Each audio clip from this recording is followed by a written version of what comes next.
Good morning, everybody. So, back to understanding this part two of the way artifacts work. So you see here, we covered we have different sets, and then you should be trying to somehow have them spread throughout your inventory of six different artifacts. We covered that the upper levels are flat numbers, the down levels could be percentage numbers, which which give you more beneficial, which is more beneficial for you. I'm sorry. So, how to decide what you have here? So it's not that easy, and sometimes it doesn't depend on strategy, but on what you have. So let's understand really what happens here. So your base attack has a relationship with your skills. So let's take this one.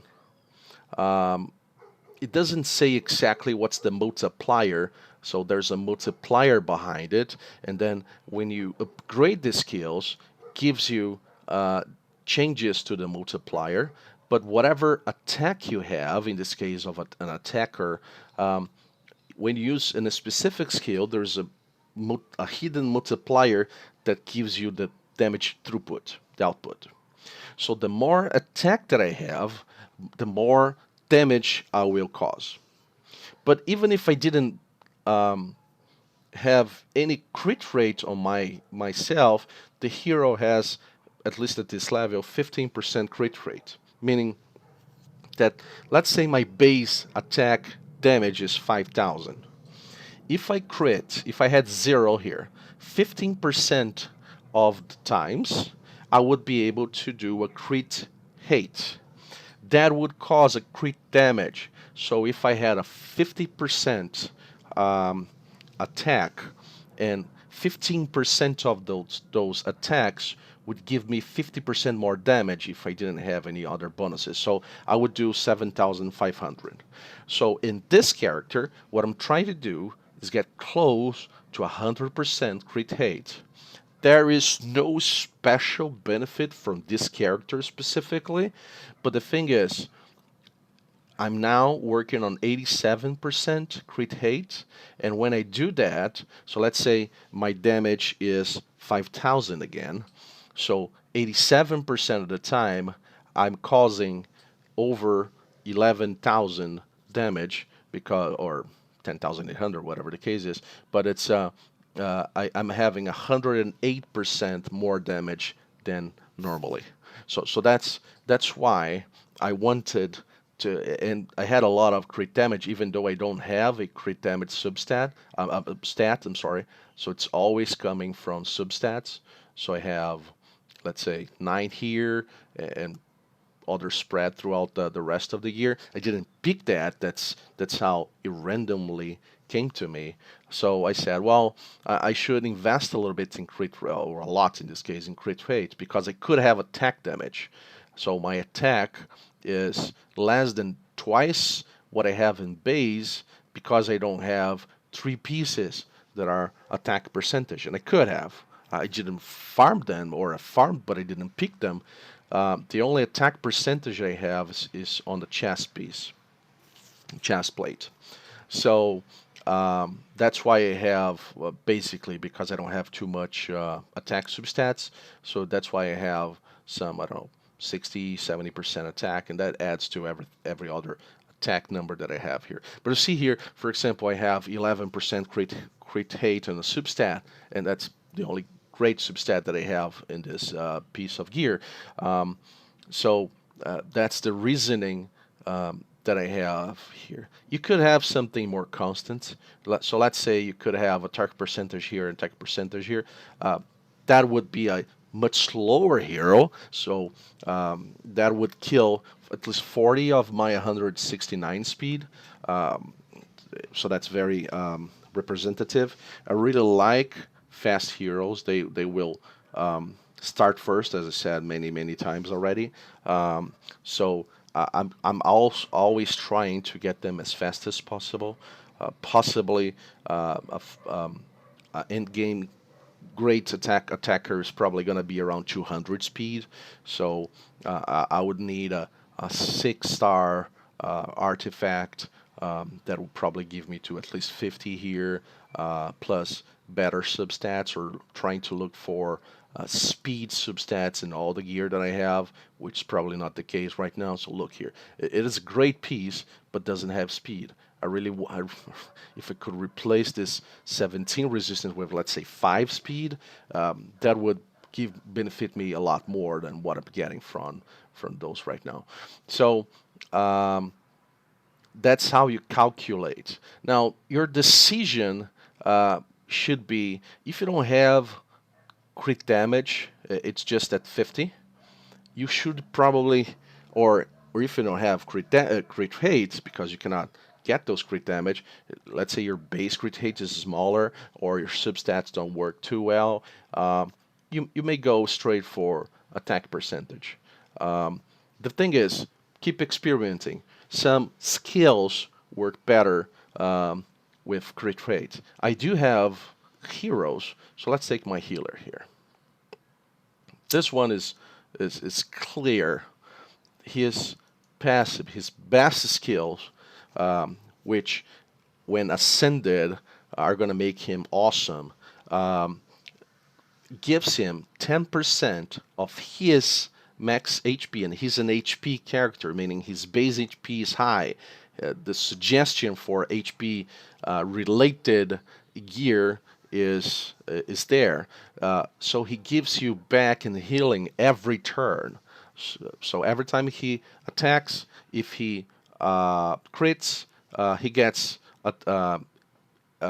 healed. And if I ascend him to in 3 stars, which is not that difficult, just not working on him, he's going to be healing everybody. So this guy requires crit hate, while Aethil does not. So really it depends on your substats.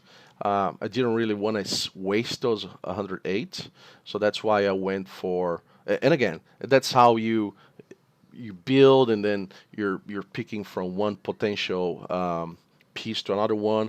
You may decide to go for attack, a flat attack percentage, or crit hate, or even if I had a lot of crit hate from my substats, you don't want to go over 100. That's useless.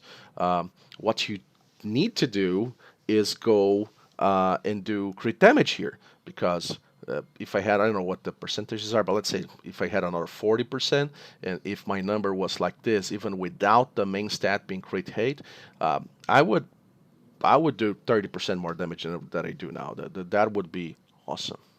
So that's for an attacker. Let's go over real quick the ones that are less than obvious. So HP is obvious, attack. Defense reduces the damage you had. So I don't know what the relationship here, but the more defense you get, normal attacks will cause less damage for you. So we covered speed, crit damage, crit rate. Resist allows you to avoid being debuffed. So some of those things the enemies can cause to you: bleeding, stunning, sleeping, whatever the case is. I don't know all the debuffs in this game, but whatever they can do to you, you can resist by having high numbers. I don't know what the thresholds are, so just saying, whatever higher numbers you get, lower chances of being debuffed with some bad effects on you.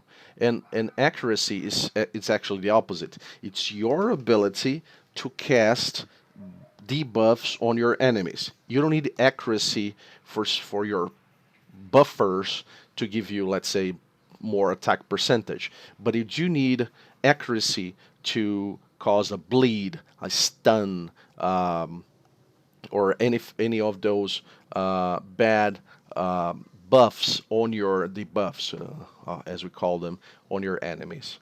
So depending on your character, the requirements of your character, you may want to stack some of those things. So in Aethel case, I really want to be fast to go as often as possible, attack hard to kill as much as I can, and try in this case, since I built this way, to do crit damage. I didn't have to. It could go straight attack, and my attack could be possibly another 40% here, 40% here, 80%. So could be another 700 on the top of those. So every attack would be consistently stronger, but then I wouldn't be benefiting from double damage here. So that's the type of calculations and thought process on your uh, your artifact selection. The other thing is, and I kind of mentioned that before. So let's take a look at this one. This is a green, a so-called uncommon artifact, and while this is an epic artifact, so the the the better the artifact, the more substats you come with. Eventually, and I'm probably getting to this point, at least with this hero. And again, I have another heroes I should be investing, and I'm not because of my focus on getting to Brutal 12, getting to 6 stars. I'm not there yet. So eventually, you won't even wanna invest too much in something that is not at least giving you a couple stats like this rare um, shield, because you don't want to spend too much silver upgrading something that you don't know if you're getting something good. So this one, for example, I think it came with 2 resistance and crit damage. Uh, Given the 15 resistance, probably. Let me see here. Yeah, I had an upgrade on resistance, which is kind of useless, but then I also had an upgrade on crit damage. That was not a big upgrade, so the number's not that big, but it's actually okay. And then speed actually complemented well. So this is what you should be doing. Just sell everything else. I'm getting to a point where I'm about to sell those three-star level artifacts. I don't have to right now because I'm not close to the cap. I just sold everything that I had that was level 2 stars.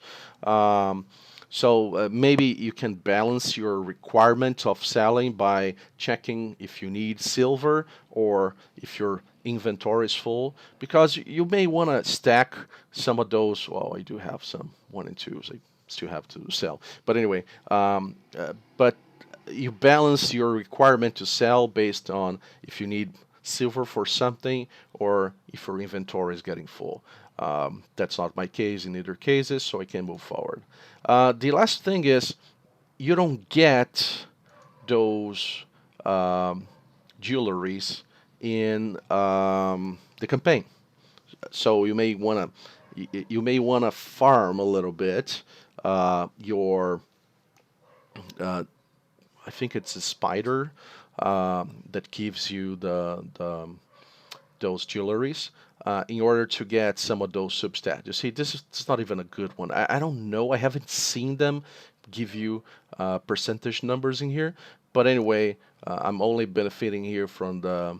Uh, well, I do benefit from the 7 HP, but it's not a big number. So in my calculations, this is just a 4 ring, and I don't even have the necklace.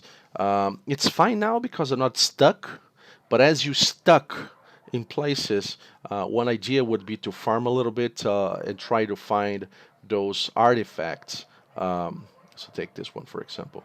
This is also defense. This is also flat attack. I haven't seen any one of those. I don't know if they're rare or I'm just missing something. But everything that I have is flat based.